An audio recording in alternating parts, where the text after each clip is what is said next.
O gusto mo rin ba ng ganitong instructional materials yung tumatagal ng ilang taon? So, paano ko nga ba napanatiling matagal ang instructional materials ko na 'to na 3 years ago ko pa ginawa? So, ang sikreto ko lang diyan, gumamit ako nitong laminating film natin ng QUAF. So, ayan ay A4 size na may 80 microns. So, 100 pieces na po yung laman niyan kapag binili mo. Puwede yan sa photos, poster, documents, at kung ano-ano pang gusto mong i-laminate at gusto mong tumagal ang shelf life. So, lalo na sa aming mga teachers, kailangan naming patagalin 'yan dahil siyempre matagal-tagal pa kami magtuturo.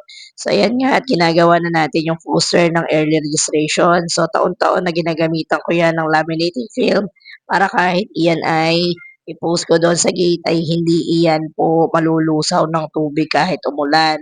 So, ayan, pakita ko po sa inyo yung finished product. Kaya kung gusto mo rin naman kumuha ng ganyang extraction na materials o ng mga posters na ganyan ay puwedeng-puwede.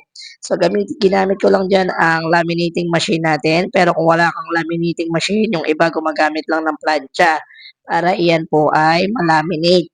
So, yun, kung wala kang laminating machine ay mag-ano ka na lang, alternative ka na lang. So, pakita ko sa inyo yung finished product niyan.